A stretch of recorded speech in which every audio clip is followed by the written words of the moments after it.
شب قدر کے حوالے سے حدیث نمبر 3 سماعت کیجیے۔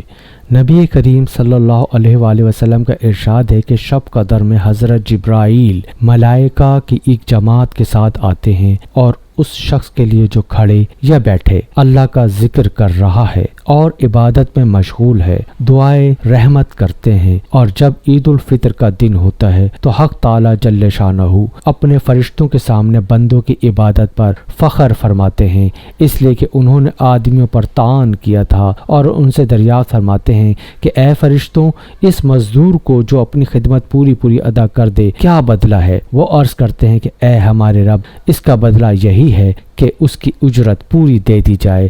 تو ارشاد ہوتا ہے کہ فرشتوں، میرے غلاموں نے اور باندیوں نے میرے فریضے کو پورا کر دیا، پھر دعا کے ساتھ چلاتے ہوئے عیدگاہ کی طرف نکلے ہیں۔ میری عزت کی قسم، میرے جلال کی قسم، میری بخشش کی قسم، میں ان لوگوں کی دعا ضرور قبول کروں گا۔